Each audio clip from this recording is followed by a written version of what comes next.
Good, sir. You may proceed when you're ready. Sir Presiding Officer, dear colleagues, susundan ko lang po yung kay Senator Risa, Senator Judge Risa at Senator Judge JV at yung ibang nagtanong sa admission against interest. You stated this already, but just for the record, you viewed the whole video, right? The whole 2-hour video. The November 23, Yes. Sir. Yes. Yeah, isang beses, sir. Isang beses lang. Yes, sir. Okay.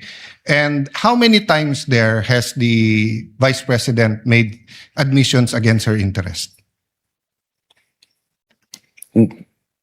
No, sir. Ang tinutukoy ko po ang admissions against interest doon sa November 26, sir.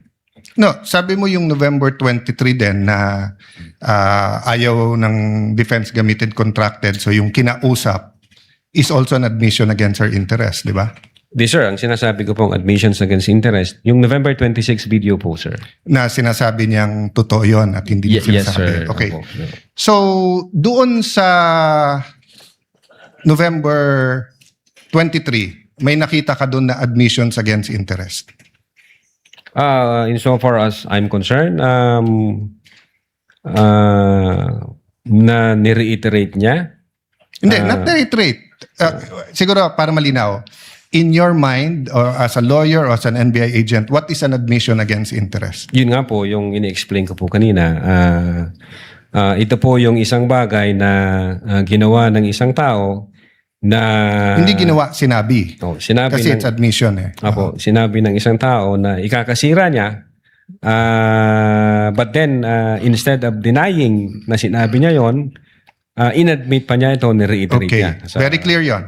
And you and Agent John Mark Kalilong said that the basis of the investigation was the November 23 video, the basis sa inyong affidavit of investigation sa nag-file ng kaso is certain portions of the November 23 video. As well as So, the November, as well as the As well as October 8. other evidence. Okay. Apo. Sa November 23, ilan ang admission niya against interest?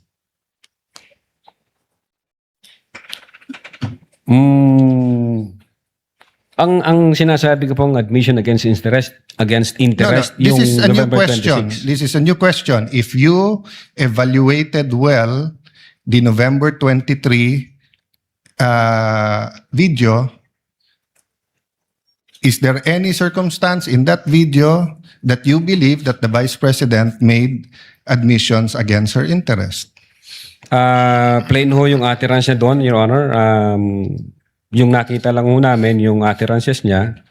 Insofar as I'm concerned, yung admission against interest nangyari nung November 26. Mr. Witness, sagutin niyo na lang ako. Lahat ng admissions are utterances. Yes, sir. Okay? Admissions is verbal. 'Di ba? Hindi to yung parang admission sa court. Pwede mo i-admit yung documentary evidence, pwede yung object evidence, pwede yung statements. When we talk about admissions against interest, especially in context of what we're talking about, may statement na laban sa interest niya. Yes, sir. So tinatanong ko, dun sa buong video, meron ka bang nakita? Wala. Yes or no lang yun, meron or wala? O meron at wala, hindi yes or no? Kayo nag-evaluate nun eh. Meron o wala? Admissions against her interest. Yes, sir. The fact na in-utter niya yun. Which one nga? So meron ilan at ano yun? A little leeway, Mr. Presiding Officer, kasi hindi natukoy masyado yung tanong. Senator Yes. Judge Arad may proceed. Yeah. So which statement that? That one you're mentioning now. So yung sagot mo meron. Ang understanding ko, sir, nung sinabi ko yan, I'm referring to the November 26, 2024. Mr. Witness, paulit-ulit tayo. Yes, sir. Burahin mo na yung pinag-uusapan natin you're referring to. I'm asking you a direct question. Yes, Sa sir. November 23, meron o wala bang statements na you will consider in your professional as a lawyer and as an NBI agent in charge of investigating this? Meron ba siyang state admissions against interest? Ang tinutukoy ko lang po again, Your Honor, yung 26. No, I don't care. Wala po yung 23. I'm sorry. I don't care, Mr. Presiding Officer, kung anong tinutukoy mo. I'm asking you a direct question. November 23 video. Meron o wala siyang admissions against her interest doon? Attorney Lotok, yes, no, I do not know, I do not remember. We're referring to November 23, not 26. Yeah, I do not know, sir. Ang Oh, you do not nire-refer, know. ang nire-refer ko na... Yeah, don't tell me na. So you do not know. Okay. When she said, kung papatayin ako, may kausap na ako, patayin niyo yung tatlo. Is that an admission against interest? Yes or no? Based on that utterance, sir, yes, I think so. Yes. O kakasabi mo lang kanina, I don't know. Ngayon, yes. O ano pa? Ano pa sa video na yon na admission against interest? Meron o wala? Or I don't know? Yung utterances na yun, sir, Sir, bukod nga doon. to me, sir, yung utterances na yun, that's admission against Sir, interest. klaro na yon. Tinanong ka na ng presiding officer, sagot mo, I don't know. Tinanong kita ng diretso na sa video, biglang you know, biglang sasabihin mo na yun utterance na yon. So ang tanong ko na ngayon, bukod doon, aside from that, Sir, ulitin ko po yung sagot ko. no, you don't need to answer. Yung sinabi ko po na no, I'm admission asking against you, interest. aside from the utterance, the statement, na kung papatayin nila ako, patayin sila. Is there any other utterance during in that video that you would consider admission against In so far interest? as I remember, wala na po yun. Wala na, okay. When the Vice President said, yung pinamigay sa DepEd, isn't that an admission against her interest kung may pinamigay? Siya po yung namigay, sir? Well, ikaw ang nanood ng video, ikaw nag-evaluate, ako pa magsasabi sa iyo kung ano laman ng video. Akala ko ba, tinignan nyo ng mabuti yung video? Bakit hindi mo alam yung laman ng video? EDSW, ano yun? Sir, pwede ko pong tingnan yung sinasabi No, niyo. so you do not know what the alaman ng video? Again, tinignan ko po ang video one time and ang nag-review po ng video yung agent on case. Yes, but you're the agent in charge and you're the one who filed the affidavit. Okay, Yes, sir. next question. Nung sinabing mag-people power, tapos ang sinabi niya, hindi yun yung solusyon. O, kung nag-people power, sino magiging presidente? Kung nag-people power at mawawala ang Pangulong Marcos, sino magiging presidente? Siya, sir. Opo. Oh, so hindi ba admission against her interest din? Siguro sa interest niya maging presidente. Pero ang sinabi niya, what? I think so, sir. Okay. So I mentioned 3. So my next question, when you have an admission against interest, do you take the whole admission or you can cut it up into parts? Again, Your Honor, yung If my admission against interest is 1 sentence or 1 paragraph or 3 sentences, can you take 1 sentence and say yun lang yung admission and the 2 other sentences are not? Can you divide I it think it up? should be the whole, sir. The whole sentence. So the whole sentence niya, nung sinabi niyang kung papatayin ako, is pinagbibintangan niya yung tatlo na papatayin siya. So if you say it's an admission against interest and you believe it, you also have to believe na papatayin siya nung tatlo.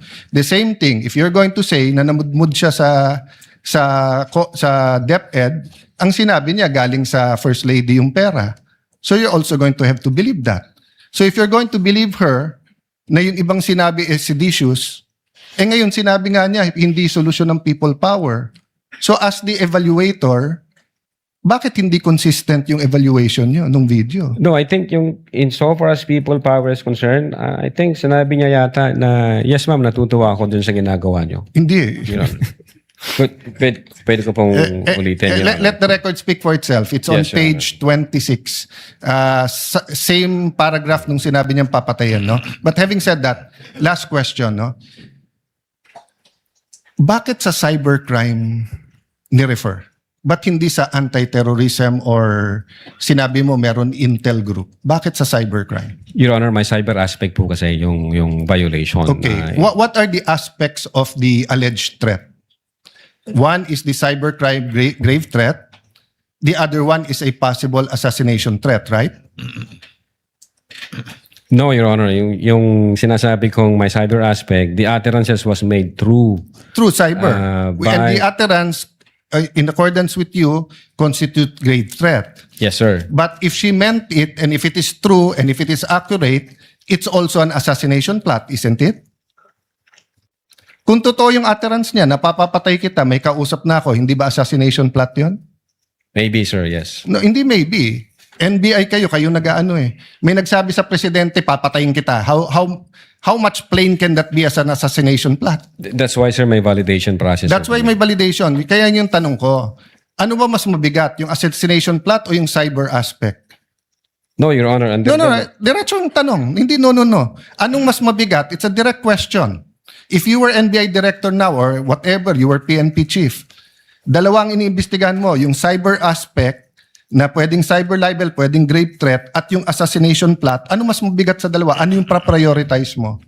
Your Honor, yung cyber aspect, based on the law, mag-a-add siya ng 1 degree higher doon sa... So, magdidebate tayo kung anong higher, papabayaan mong mapatay ang presidente. Kindly wind up, Senator Yes, Judge. I'm winding up. The point I want to make, Mr. President, is whether I was the PSC, the Executive Secretary, NBI, or an ordinary citizen, my first concern is wag mapatay ang presidente. Yes, sir. But instead of the NBI director taking it upon himself, giving it to the anti-terrorist or to the intelligence, sa cybercrime binigay.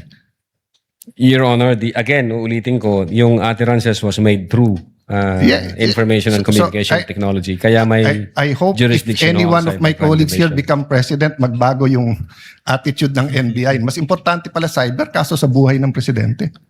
Not necessarily, Your Thank you, Honor. Mr. President. Noted. Counsel for respondent.